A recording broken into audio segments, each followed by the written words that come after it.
So it is truly my pleasure to introduce Raphael Delgado. And I have absolutely no remarks to prepare because I've known him such a long time. And and I look at the audience and I know a lot of you have known him a long time. He's been an artist for over 20 years.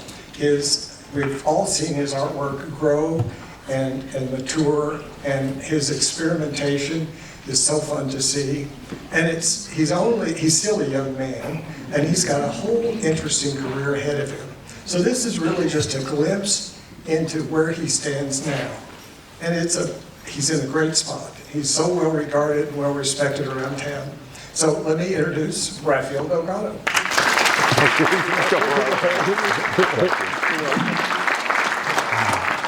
Thank you. Wow, let me just look around. It feels so good. Thank you all for coming. It's an honor to be here. And it's such a privilege. My parents are here, people I know, my friends, my artists. Like, what a great way to spend a rainy day on a Wednesday.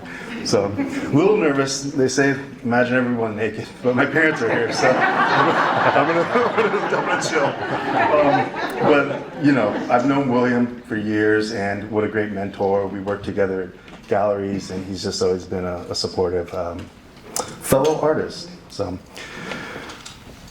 man, let's start it. So, where do we begin? Let's start here.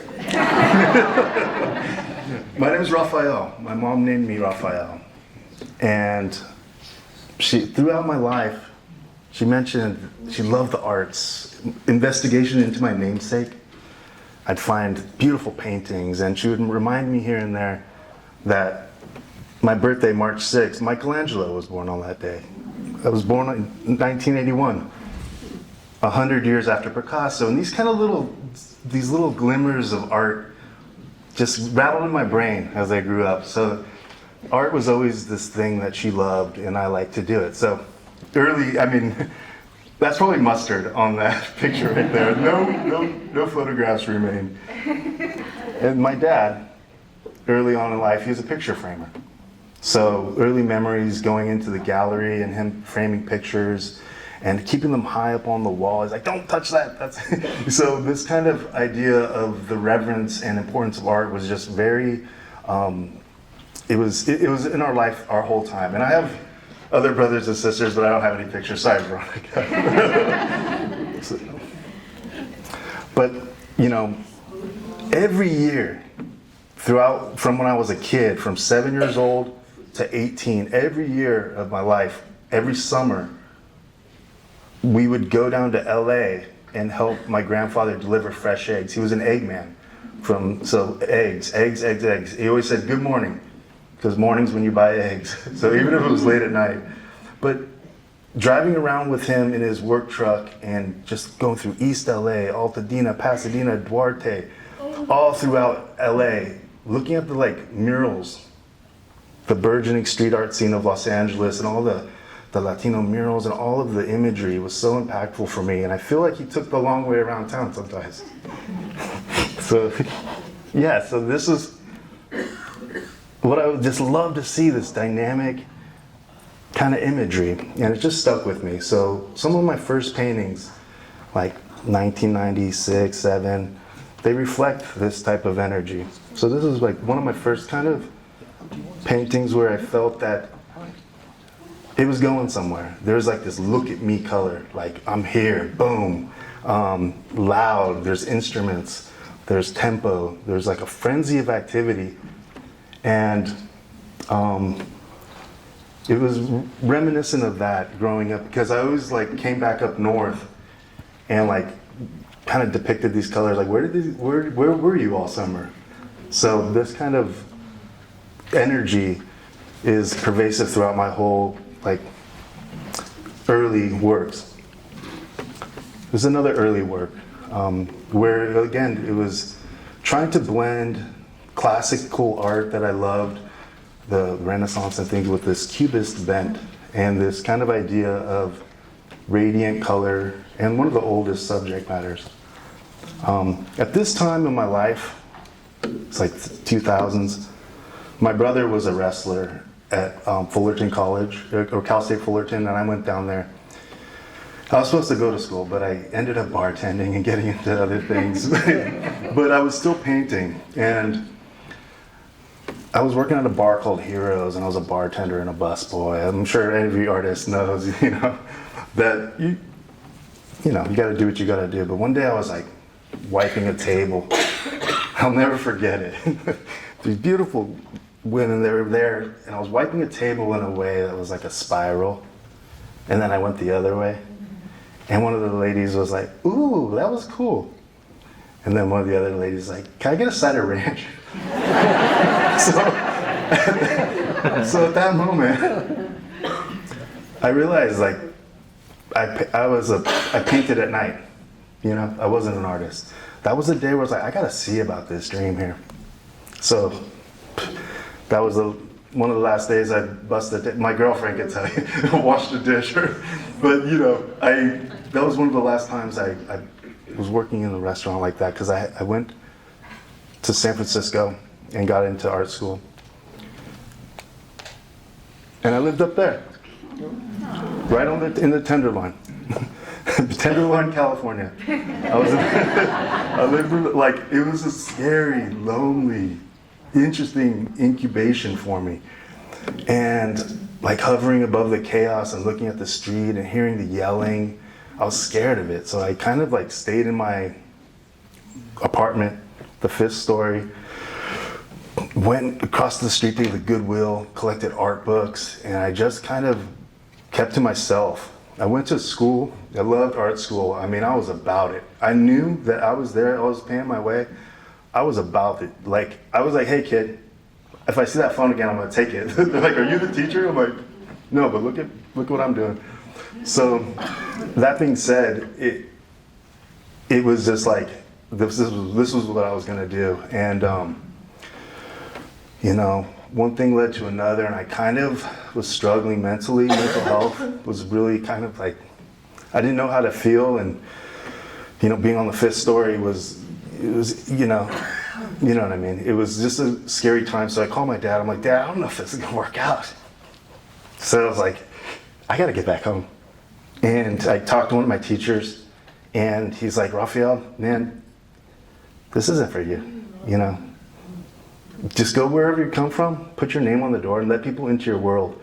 And until today, I don't think I've ever really spoke to you guys. I let you into my studio, but I don't think I've ever leveled with you. And just kind of, this is the real me. So I went to tell my dad I'm moving home, and I gave my month lease notice. All my friends were getting married at that time, so I came back to Sacramento. I went to this bachelor party, and when I went back to San Francisco, I look up at my window, and it's open, and I'm like, "Why is my window open? I can't believe I left my window open for a week and a half." And I go up the stairs to my apartment complex, and I'm moving out. I have a van, and I go and I see a drawing of mine on the ground. I'm like, "What?" And as I walk up, I saw a shirt that was mine, and just kind of a trail. And when I got to my flat, I look and I see the door open, and there was these guys. There was nothing in my studio. All of my work from art school, all of the drawings, all of the books, not even a toothbrush, completely wiped out, done. Everything, artists are kind of hoarders. I'm not going to point, but you know what I mean? You know what I mean? It's books and all these things, art supplies, materials. Nothing. Except for 2 things. Up on a shelf, there was a big painting that kind of captured how I was feeling at that time. It's a huge painting that took me a couple years to make while I was up in San Francisco. That was rolled up. And it's the frenzy of the city, and there's people coming and going, and indeterminate figures and plants, and I don't know, maybe 49ers colors, I don't know. It was just this, I was in a tiny space, in a tiny mindset, trying to just exercise my brain. And this painting survived, God bless Ali and Hezi. and this little sculpture.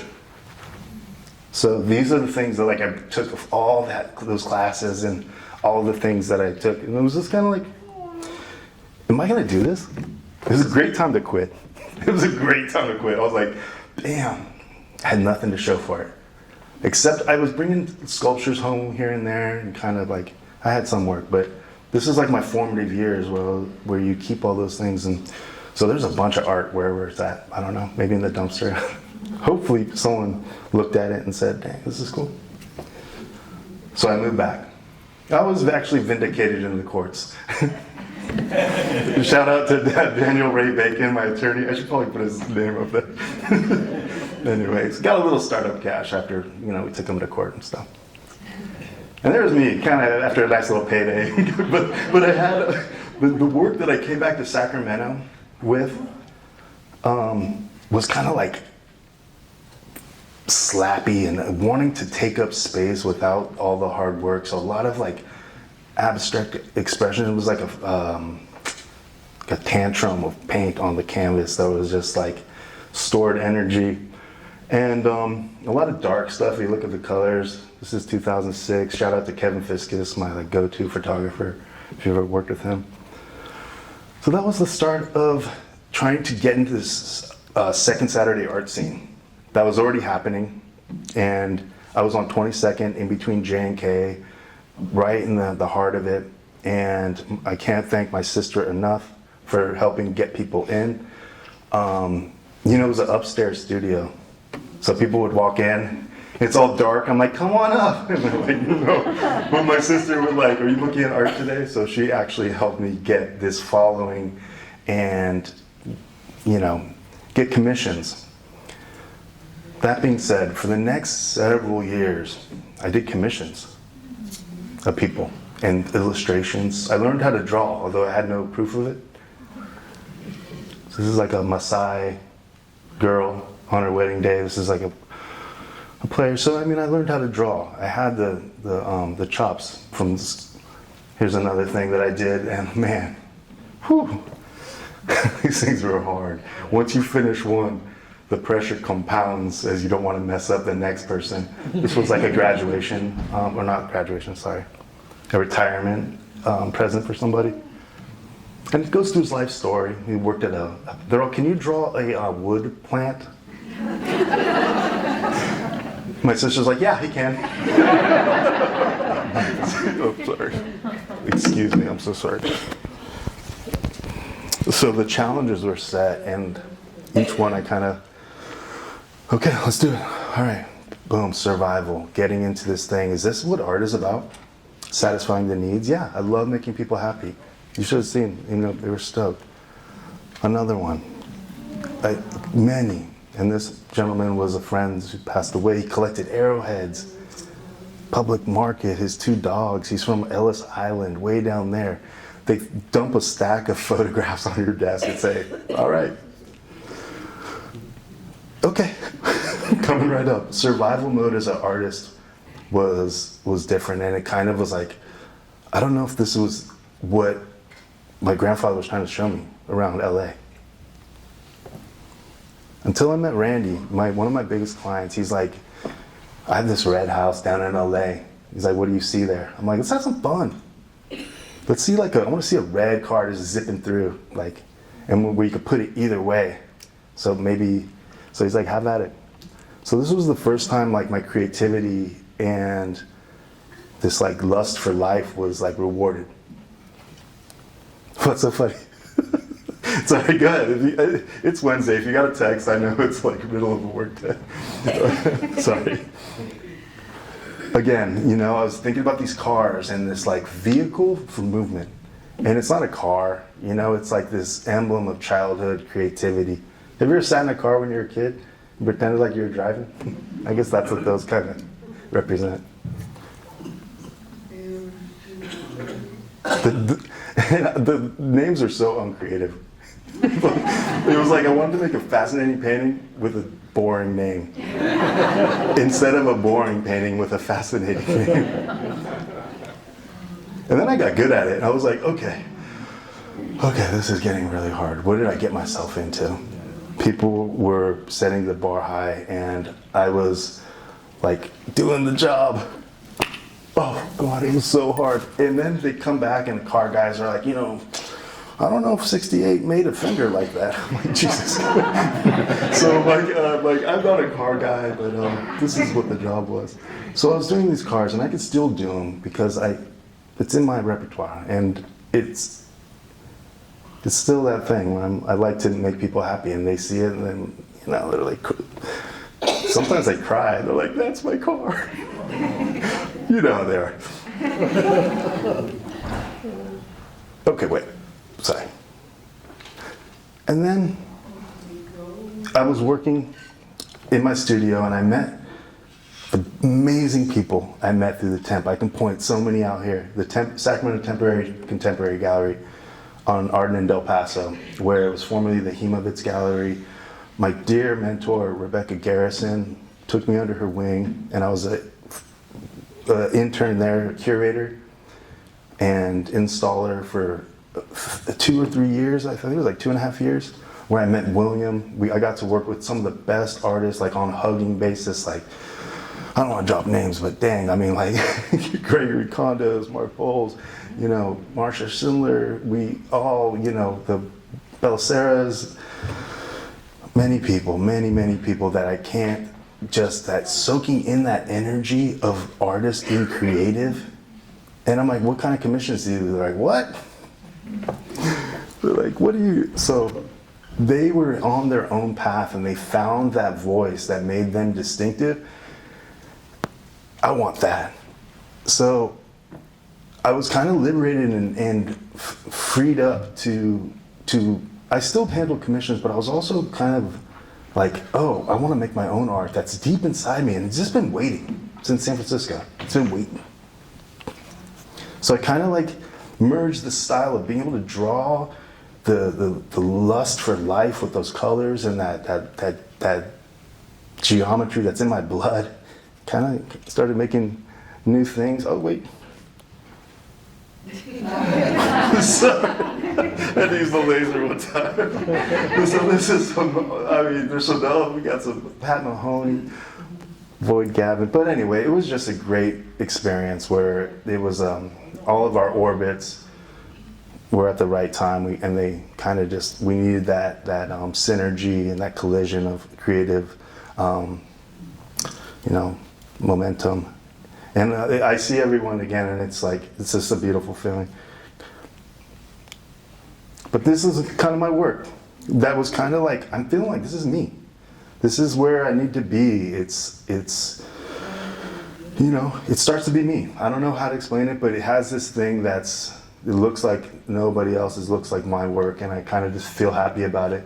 But it kind of merges some of the drawing with abstraction and some tempo that I always liked.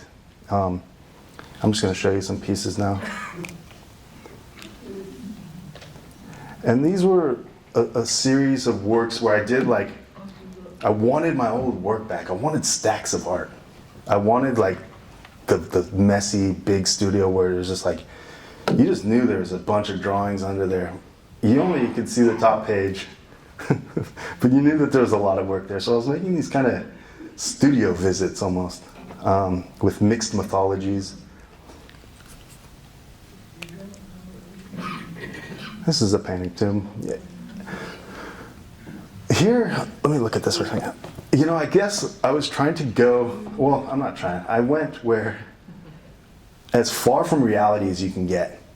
This face is not real. There's no skin tone. There's no facial forms. But the eye, this sensitive, beautiful feature, retains this humanistic quality that is yearning or there's a conversation. If you were to wind these two things back up, you'd have the components of one face.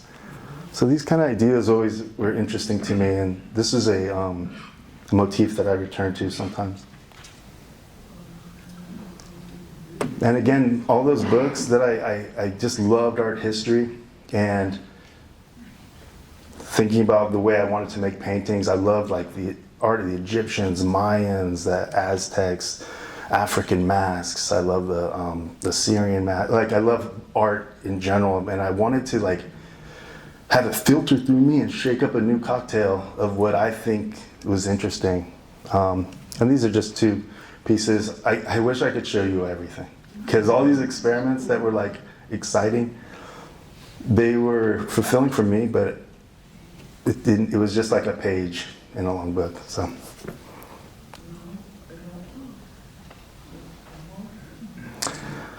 Again, with the eye, I'm looking here and I just think in some of these pieces that the eye, for me,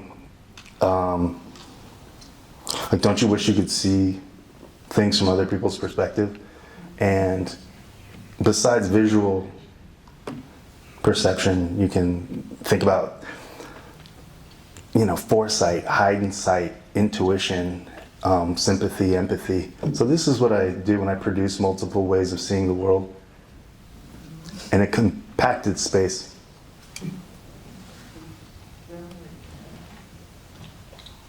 And then the feminine portrait motif, almost mask-like, almost owl-like, all-knowing, a quick turn of the head, and this kind of, I don't really know. I didn't really think about these, but they confront the viewer. And look at these just one second. Let me take a drink of water.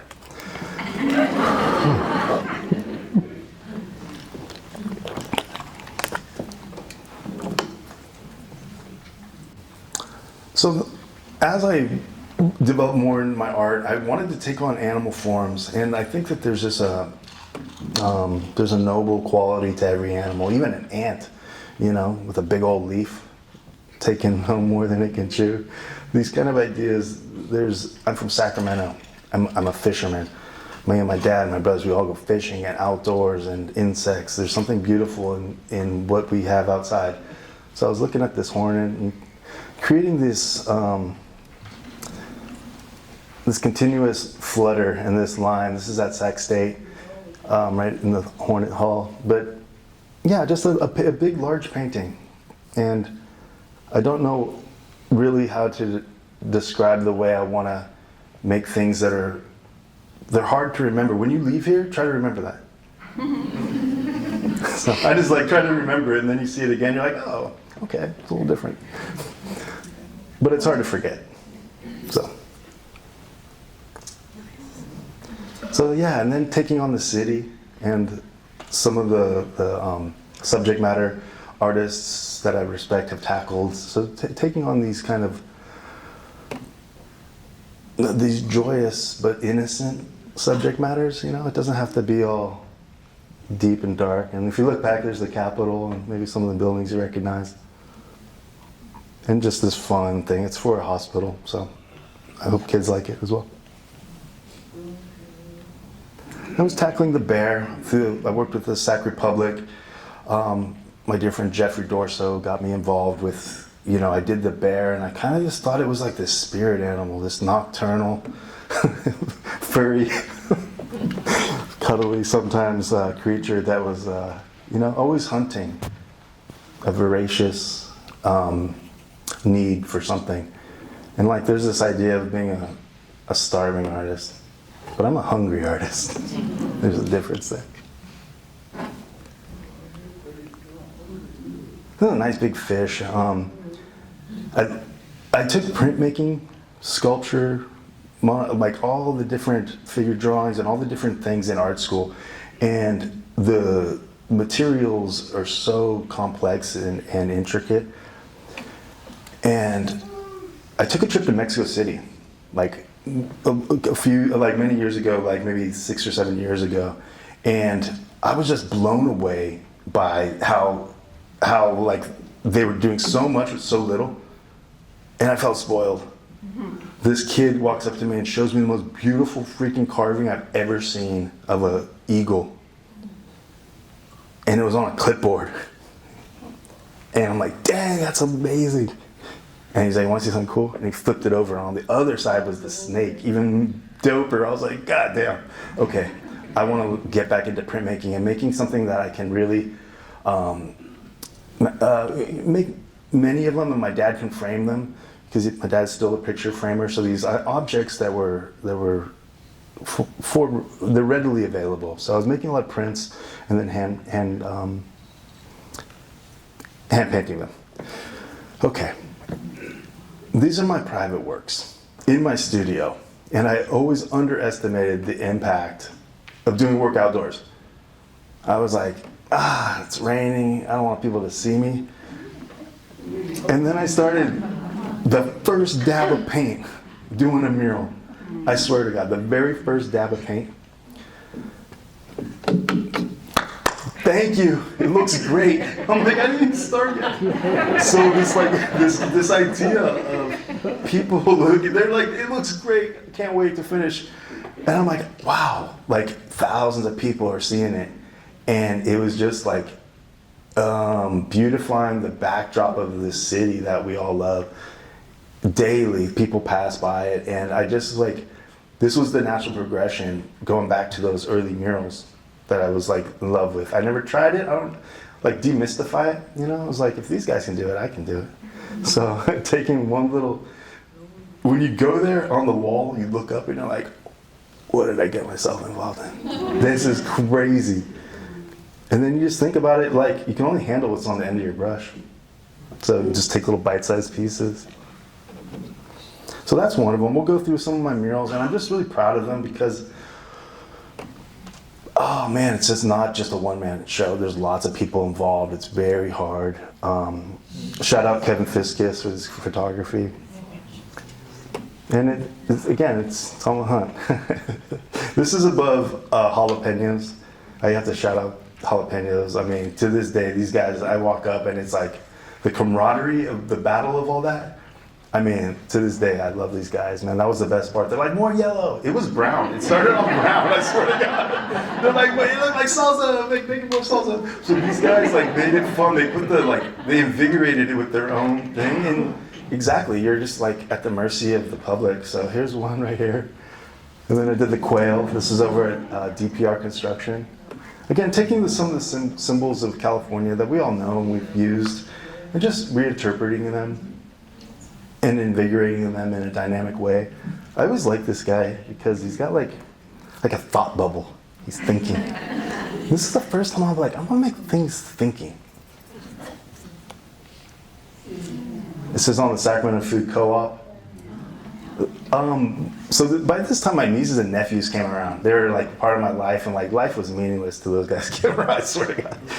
So they were just like kids, easy to identify, kind of innocent, very like, just fun. You know, you're not gonna rip your hair out thinking about the meaning of life. You just kind of drive by it.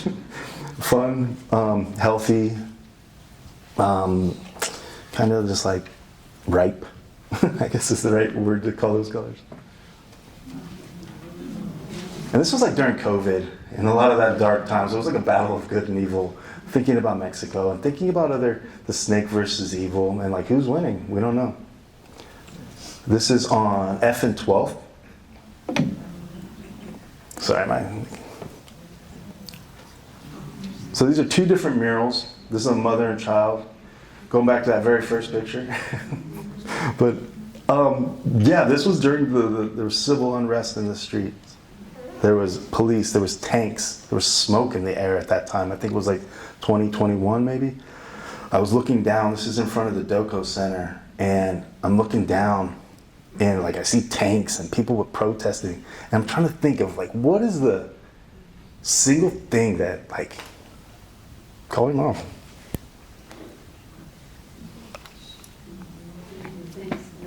And my mom's so funny, she's like, hey, mijo, we're gonna do a newsletter.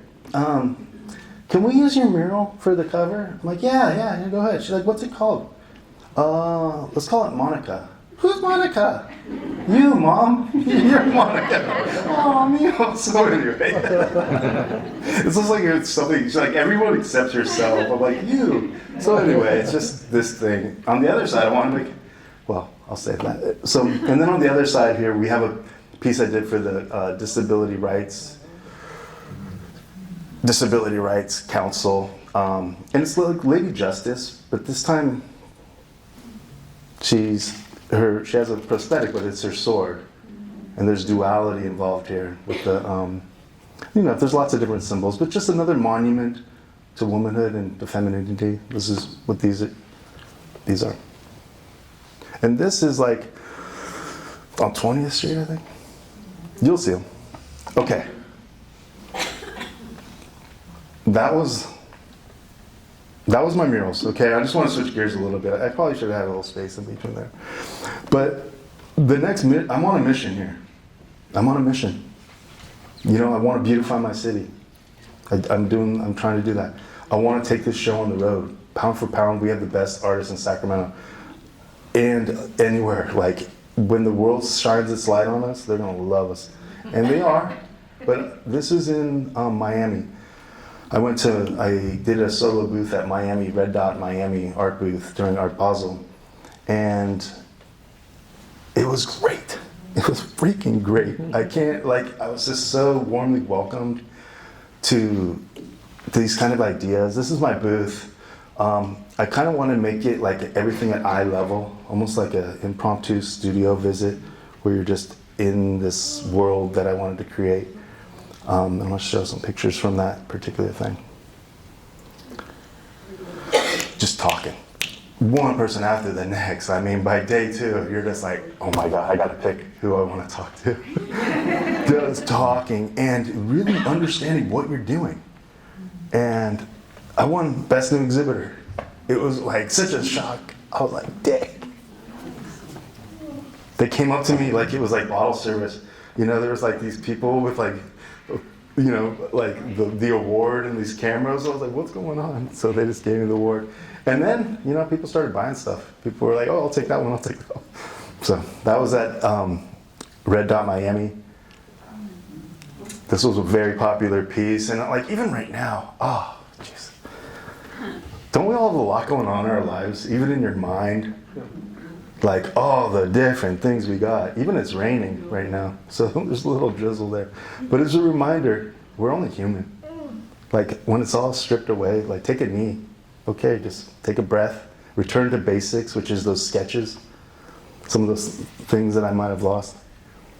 And at any minute, it's going to continue churning and continue like evolving and swirling. But we caught it at this moment with all these different perspectives.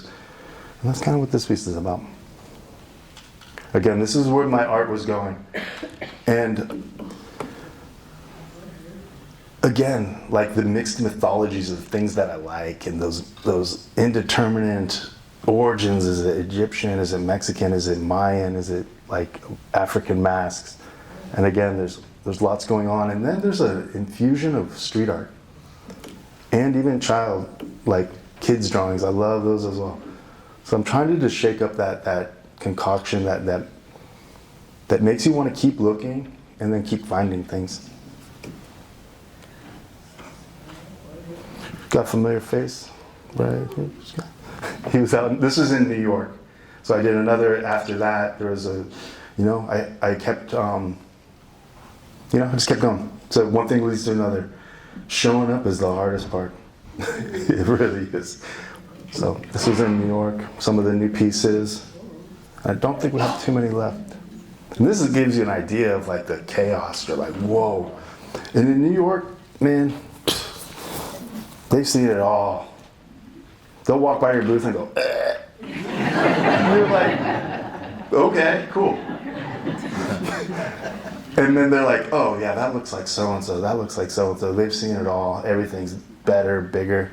But when you do impress somebody, they're like, oh my God, I discovered you. I gotta tell my friends, okay, hey girl, get over here. Like we gotta buy some. So it's this idea of trying to get out there, I can live and work and produce comfortably here in Sacramento, but the marketplace is out there. It's here too, but I gotta see if I can do it out there, Gotta take the show on the road. And there's some of the pieces again.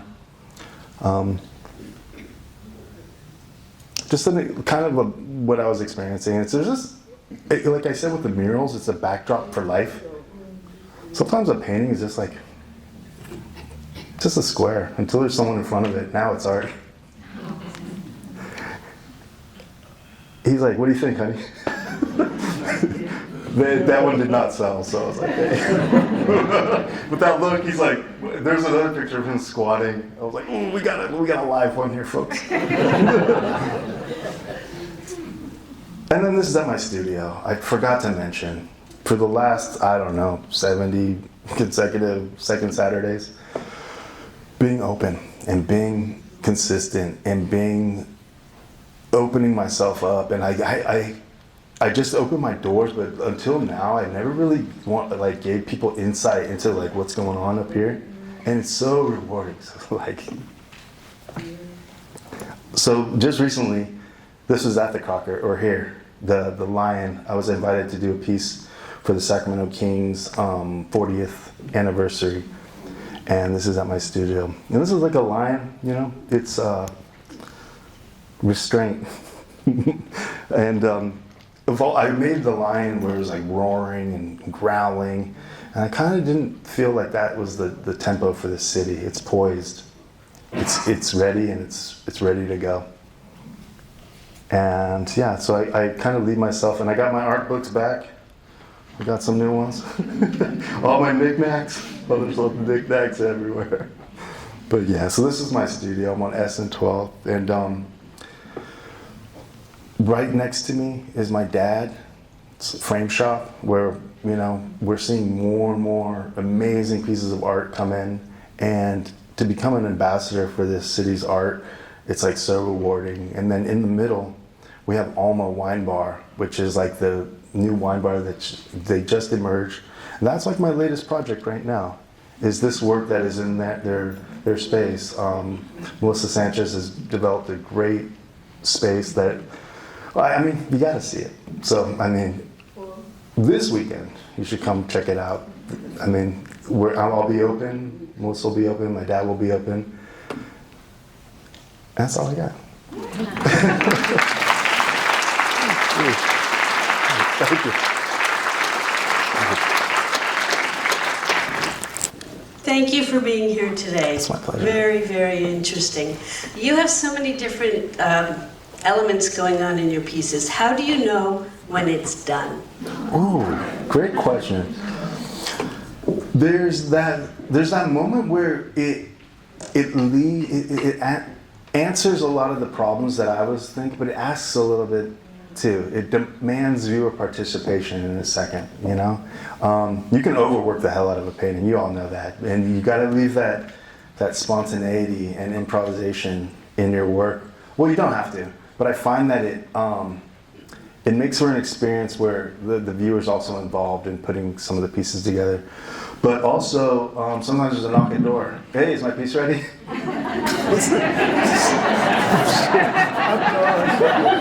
swear to God.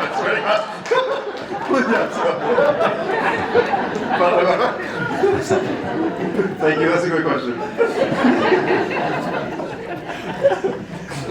Does your website have a list of all your murals? No. It doesn't. We're working on that. I'm so bad at this. I mean, I didn't do my homework for this event even, but no, I will get that back to you. I look forward to staying in contact. I'm easy to find at Art by Raphael. You can add me like on Instagram. I'll wait. Go ahead. No, yeah. Other questions? Please go ahead. Yes, go ahead. Where did you say your studio was? So on S and 12th. S and 12. 1200 S Street. There's a big St. Elizabeth's Church is right across the street from it. Do you know where that's at? Bless yourself on S and 12. That's I'm sorry, dude. I gotta cut this mic. Go ahead. I'm sorry, I'm serious. Yes.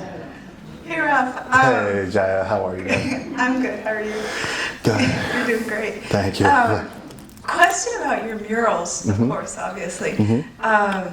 Can you talk a little bit about your planning process? Because I would imagine that approaching a wall is different than approaching a canvas. Yeah, I'm real old school, so I take a photo of the wall, I take it to Kinko's and I cut it out, and then I make a stack of them. I make a big white space on the thing, and I'll just draw. I'm so bad at Photoshop. That's my Achilles heel, is mock-ups. I can't, but like, so I mean, digital, I really fumble at that. But I think if it looks good as a drawing on the wall, and for that mother and child, like, it was 5 stories, so I just took the drawing and folded it 5 times. I was like, okay, look at this is my notes intro. But, like, it's improvisational, like, there's something that happens along the way.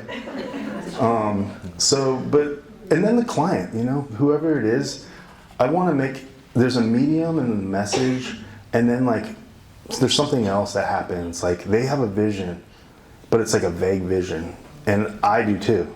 And then when we meet in the middle, they're like, that's it. So sometimes I hit it, it's called a home run. But sometimes you don't. It's called a strikeout. So yeah, you know the deal. But it's hard to be, it has to be safe. Sometimes, like, you're not rewarded for bravery in public art, political art, or anything that's kind of out there. It has to be, like, easy to digest for now. We're getting there. Yes. Thank you. Go ahead. Yes. Next question. Anyone else? Over here, Scott. Yeah, go ahead. I can hear you. I admire your line work, and I'm wondering how you get it to be so perfect. So repeat the question. I heard- Don't I- pick it up on that. Oh, so she's like, I admire your line work. I'm just wondering, how do you make it be so perfect? So, sorry, but so yeah, it's like through. It's hard to explain, but it's like the kinesiology of my arm. I try to extend it out there. It's not small. It's like if you went like this, like you're gonna make a straight line. So I kind of keep it out there, and it's just paint, So when it messes up, and you can do it over and over and over. And I think that's the fun part, is like the challenge of making something that looks perfect. Then close up, it's really quite irregular. Even in the sum of all its parts, you just assume that it looks nice. But those are pretty straight. But look, there's kind of a fudge right here and there, but I just want, it's a humanistic endeavor, painting. That's why, it looks cool when there's a little mess ups, with AI and things like this. When it's too perfect, it doesn't retain that quality. So, yes. Go back there. As a child, Sorry. What? Sorry, go ahead. Okay. And then you, then Marsha. Got it. So when you were a child, I assume that you were also very artistic. So did you have the same style of images? Because this comes from your soul. Has that always been the kind of art that you did, or did you draw what people told you that you needed to draw in kindergarten through 12th grade? Yeah, I had my own style.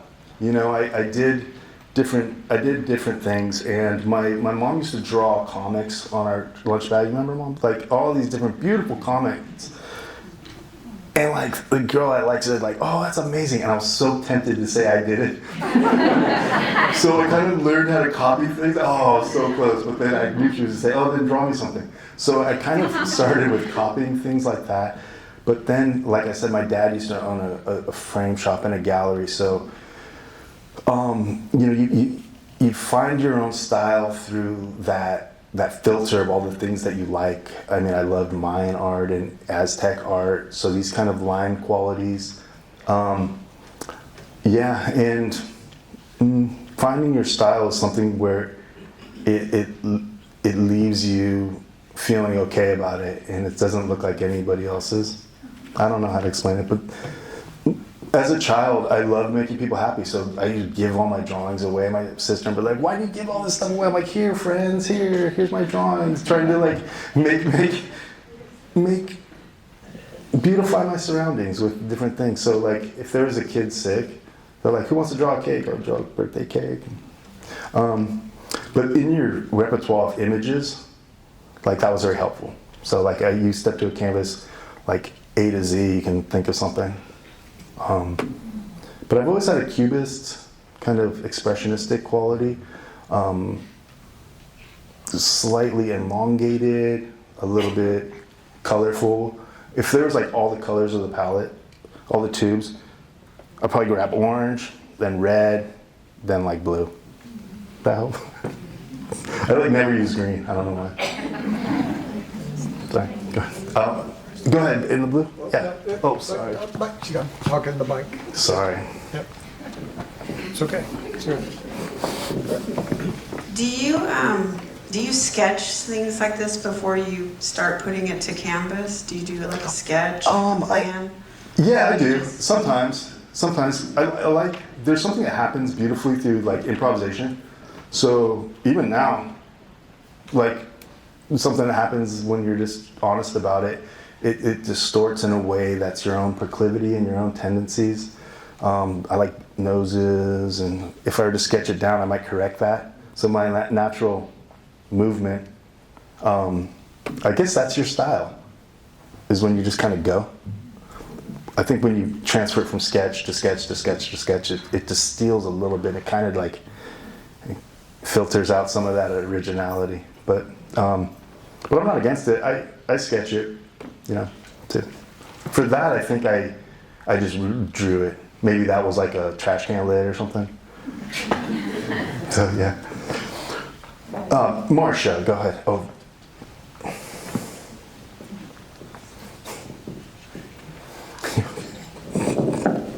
Thank you. It's been really wonderful. Thank you. Talk from the heart. So, what's next? I think you're the seeker and the looking forward, and I'm just curious what's next on the horizon for you. Feel like thank you, Marcia. You know, it's like it's forward. It's forward. I'm so far down this tunnel. Like I've been going down it. Like I'm not. There's no plan B. Like I'm not gonna be an accountant. Like I'm not gonna go like to school. Like I'm so far down this tunnel, and it's getting easier. And I'm finding little gems in the tunnel. And there's people behind me now. So like I gotta go see this thing through. I gotta see till it's daylight. And coming up for air sometimes. But there's space for lots of different organizations. I envision a museum. I would love to create my own museum. Is that far-fetched? Is it? Maybe. I don't know. There's people behind me. And I see a contemporary art museum of Sacramento, Camos. There's this kind of thing. I just said it, putting it out in the air. I see my dad's frame shop growing, and we're synonymous with art. Delgado means art. And this is you become a steward of it, and it becomes important. And as we see more and more like people with beautiful like masterpiece stuff, we just gotta level up, you know? Just the knobs. Creativity is like on a 10. Marketing, like on a 1. I gotta pump that up. You know, output, I gotta get all my levels right. So some of these things are about understanding where we're going, and then just figure out how to get through. So, thank you. And I think that's a great question to end this session with. And Raphael's going to be around a little while. We want to take pictures. And of course, he's going to be, as he advertised, he's going to be in his studio second Saturday, right? I'll be this weekend. We have a big weekend at SN12 with Alma's grand opening. It's a three-day event, and I'll be there, and my dad will be there. Just say hi, see what, you know. Just don't go, ah. But I have to say, thank you, everybody, so much. Like, thank you. That was really good.